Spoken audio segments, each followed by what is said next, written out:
Class 9th exercise 1.3, जिसका जैसा कि आपने इससे पिछले वाले लेक्चर में देखा होगा, हमने शांत दशमलव प्रसार, अनुसानी आवर्ती और अनुसानी अनावर्ती और अशांत दशमलव प्रसार को समझ लिया था। तो आज उसी से आगे को हम एक्सरसाइज की तरफ को बढ़ने वाले हैं। तो शुरू करते हैं लेक्चर को।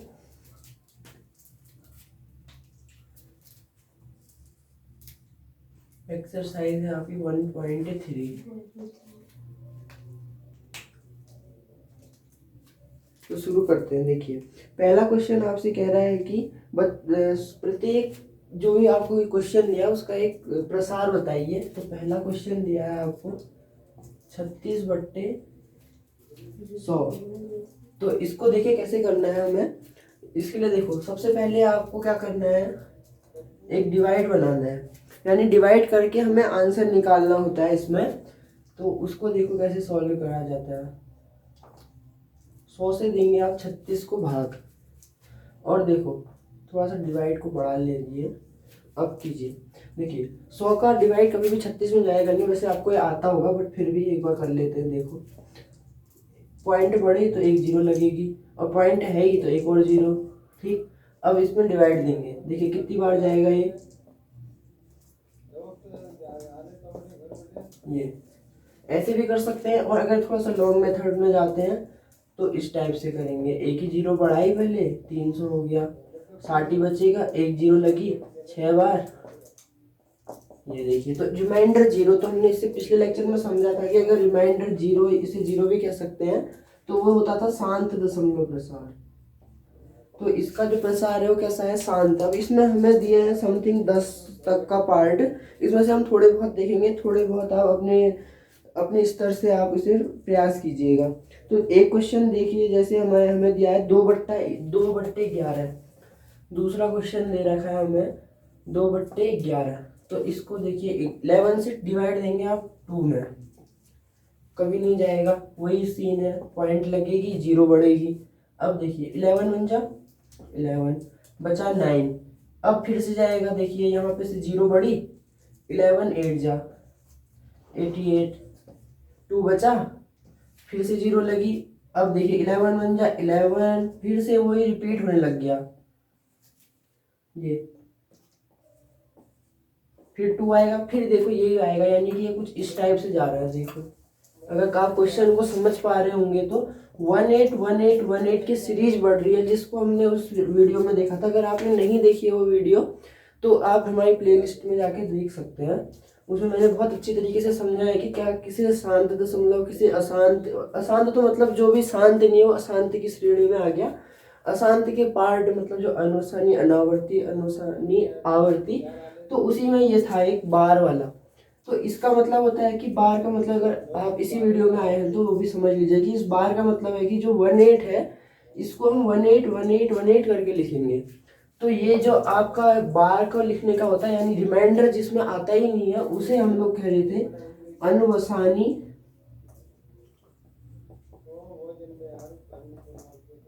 आवर्ती।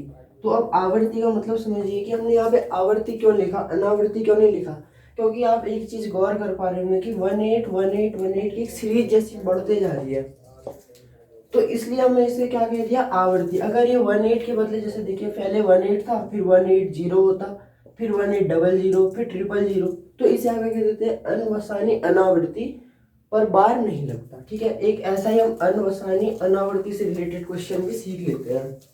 तो इसका जो हमने ये वाला क्वेश्चन करा, इसके आगे आप लिखेंगे अनवसानी आवृत्ति।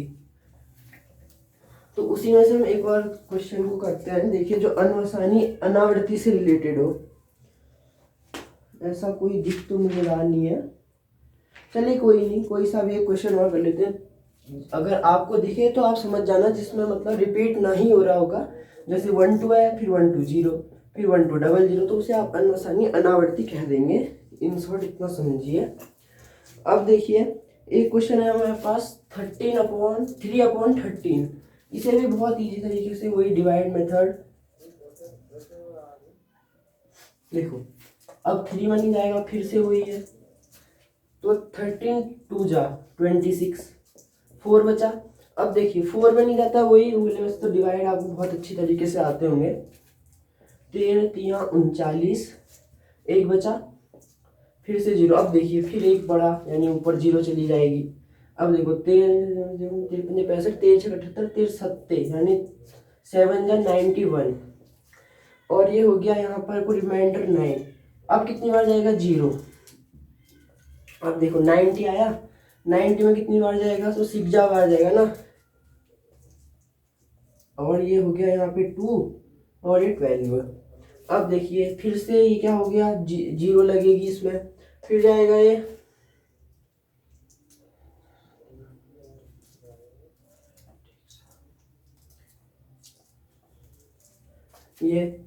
अब यहाँ पर को देखो कितना बचा 16। अभी भी देखो पूरी सीरीज आप एक बार गौर कर रहे होंगे कि नहीं आ रही है रिपीट, लगभग बहुत लॉन्ग टर्म के बाद अगर ये रिपीट होगी तो होगी, इसलिए आप इसे अनवसानी अनावृत्ति भी कह सकते हैं, क्योंकि देखो इससे लॉन्ग डिवाइड आप नहीं कर सकते। देखो हमने 6 डिजिट का तो निकाल ही दिया, अभी 6 में भी हमें भरोसा नहीं है कि कुछ रिपीट हो सकता है, क्योंकि यहाँ पर भी 4 आ जाएगा, यानी यहाँ कितना बचेगा, देखिए 3 बचेगा, तो 3 से रिलेटेड आ रहा है, यहाँ पर आ रहा है, तो इसको कैसा लिख सकते हैं आप,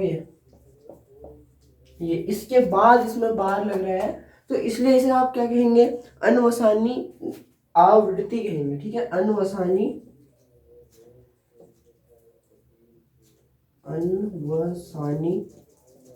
आवृत्ति।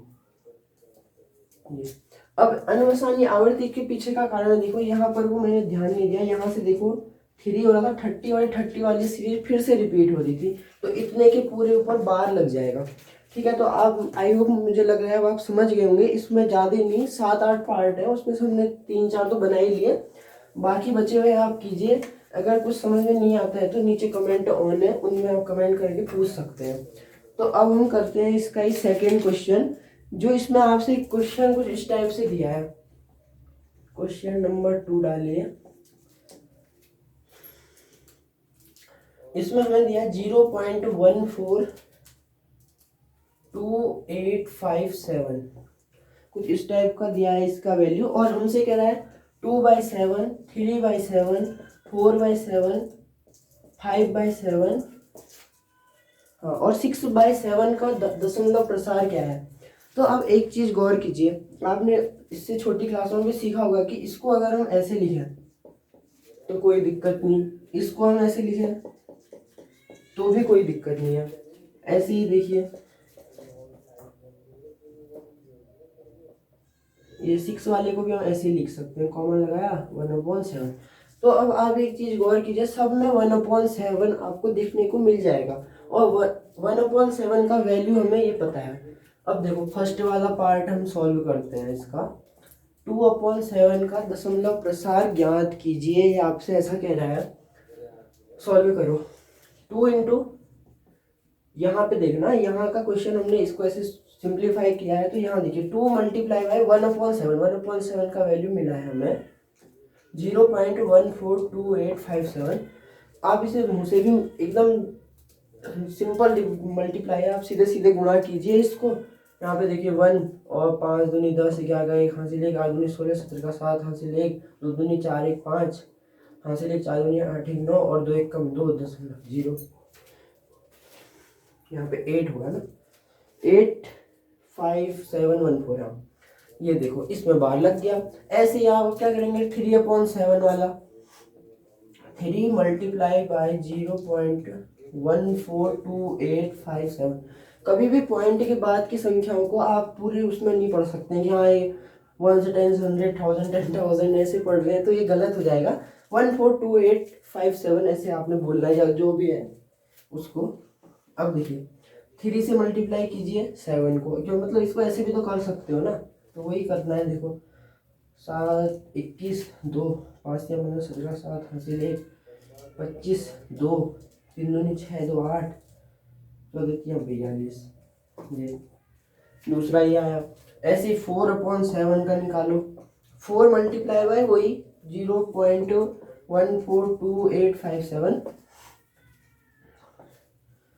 7 दूनी 27 7 चक्को 28, यहाँ पर 2 हो गया। अब इसको भी मतलब यही है, ट्रिक तो यही कर रहे हैं ना हम, थोड़ा सा स्टाइल में कर ले रहे हैं वैसे, पर ऐसे ही करना है। देखो 2 20 और 2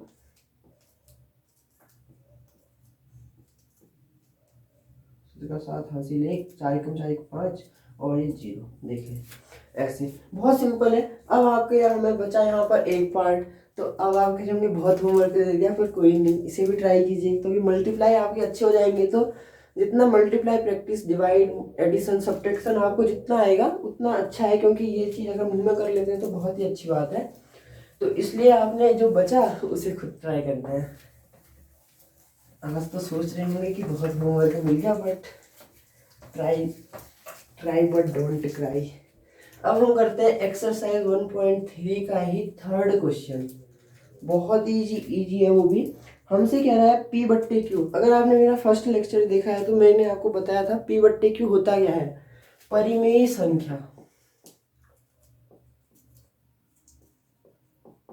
परिमेय संख्या को आप छोटे रूप में कह सकते हैं पी अपॉन क्यू। और आपको इसके संग की एक शर्त पता है, Q is does not zero. Q zero हो ही नहीं सकता, क्योंकि उस दिन भी बताया था अगर जीरो से डिवाइड देते हैं तो वो बनता है इन्फिनिट। और इन्फिनिट में मतलब आपको गिनती बोलते बोलते थक जाएंगे, पर इन्फिनिट आप नहीं पहुंच पाएंगे। अब इसमें हमसे कह रहा है कि पी अपॉन क्यू के रूप में इसे क्या कीजिए, डिफाइन कीजिए। तो एक बार क्वेश्चन में आप सुन लीजिए। निम्नलिखित को पी बट्टे क्यू के रूप में व्यक्त कीजिए, जहां पी और क्यू पूर्णांक है तथा क्यू इज नॉट जीरो, जो हम रोज ही कह रहे हैं। और यहाँ पर को हमसे क्वेश्चन कह रहा है, ये बहुत इजी है, एक बार में आ जाएगा अगर ध्यान दिया तो। देखो इसमें हमारे पास कुछ नहीं होता है, हमें पता तो होता ही है भाई, प्रूव करना है, क्योंकि साफ साफ हमसे कहा है पी बट्टे क्यू में निरूपित कीजिए, कुछ भी थ्योरम लगाओ करो। देखो 10x इज इक्वल टू, अब देखो ये पता होगा अगर यहाँ पे हमने x इज इक्वल टू इसे कह रहा है और 10 से इसे मल्टीप्लाई किया है, तो इन शॉर्ट एक जो पॉइंट होगा वो खिसकेगा। तो ये कितना कह सकता हूँ मैं इसको, ये कह सकता हूँ, कोई दिक्कत नहीं है, बहुत बढ़िया करा हमने, क्योंकि इसका मतलब यही है। इसे खोल के आप क्या लिख सकते हैं, 0.6 के ऊपर बार है, 6 6 6 6 लिख दो 3 बार। अब 1 दशमलव हमने 10 से कहा वो खिसका दी यहाँ, कोई दिक्कत नहीं है। 6 यहाँ आ गया, 6 यहाँ और उसके ऊपर बार। ठीक, ये हमने कह दी इक्वेशन नंबर 1। ठीक हो गया। अब हम क्या कहेंगे इसको, देखो हमने भी 10 माना था, अब आप कहोगे एक और बार मानूंगा, आप कहोगे क्या कर रहे हैं, तो यही करना है। देखो समीकरण 1 इसको कह लो, फिर चलिए आपके लिए भी थोड़ा कैलकुलेशन हम भी घटाएं और हमारे लिए भी जल्दी हो ना। तो इसको कैसा कह सकते हो आप, 9x इज इक्वल टू, जल्दी जल्दी बताओ कितना होगा, 6। यहाँ पे पॉइंट है 6 आएगा ना, एक बार 6 ले लिया हमने। अब देखो 9x इज इक्वल टू 3, तो x इज इक्वल टू कितना हो जाएगा, 6/9। सिंप्लीफाई करो फटाफट, 3 से जाएगा, 3 2 जा 6, 3 3 जा 9, x इज इक्वल टू 2/3। बहुत ईजी आ गया। अब देखिए तो यही हमारा क्या हो गया आंसर। अब इसको आप यहाँ पेपर में आ गया तो थोड़ा सा लिख देना कि जैसे समीकरण 2 और 1 की तुलना करने पर विलोपन विधि लगाते हैं वो लगाइए। बस आपको इतना हाई लेवल पता नहीं होगा। इन शॉर्ट हमने करा क्या, यहाँ पे रफली देखिए 10x इज इक्वल्स टू, ये ले लिया, एक बार एक और 6 ले लो, और x इज इक्वल्स टू ले लिया हमने 0.66। ठीक, सॉल्व करो, ये वाला यहाँ से कटेगा 9x, घटा लिया ना, और इधर से कितना बचा 6, उधर का तो बराबर है ना, तो ये हो गया, ये इतना तो ये हट गया, बचा 6, तो ठीक हो गया। ये आपको बहुत इजी मेरे को लग रहा है आ गया होगा। अब देखो पेपर में एक बार लास्ट में जो हमारे साथ प्रॉब्लम हो जाती है कि x इज इक्वल्स टू ये आया, पेपर में क्या लिखोगे, तो कोई नहीं, हमने x इज इक्वल्स टू क्या है 0.6 के ऊपर बार, तो उसको ही हम क्या कहेंगे, तो इसको हम लिख सकते हैं p बट्टे q के रूप में। ये तो आप क्या लिखेंगे, 0.6 के ऊपर बार को हम p बट्टे q के रूप में 2/3 के, मतलब p बट्टे q के रूप में 0.6 को इस रूप में लिख सकते हैं करके, ऐसा बनाओ, या अपनी थोड़ी सी थ्योरी आप बना सकते हैं। तो आई होप मुझे लग रहा है कि अब आपको आ गया है। ऐसा ही एक क्वेश्चन है हमारे पास 0.47, अब 2 आ गए, अभी एक था हमने 10 से मल्टीप्लाई करा यहाँ, अब 2 आ गए, तो पहले 10 से करो फिर 100 से करो। तो अगर इस वीडियो में तुम इतना ही करेंगे क्योंकि वीडियो काफ़ी लंबी हो जाएगी। अगर आपको आता है तो ठीक है, अगर नहीं आता है तो कल इधर से हम कंटिन्यू करेंगे। ये हमारा थर्ड क्वेश्चन का पार्ट 2, थर्ड क्वेश्चन पार्ट 2। तो इसको भी आप देखना, मिस मत करना। वैसे मैं बनाऊंगा, ये गारंटेड है कि दूसरा क्वेश्चन आएगा, तो आप इसके बाद प्रैक्टिस खुद करना। ये है क्वेश्चन, अगर आपके पास बुक नहीं है तो इसकी प्रैक्टिस कीजिए। नहीं आता है ठीक है, अगर आ गया तो फिर तो और अच्छी बात है। तो मिलते हैं नेक्स्ट वीडियो में, तब तक के लिए थैंक्स फॉर वॉचिंग, और हमारे चैनल को लाइक शेयर और सब्सक्राइब जरूर करना।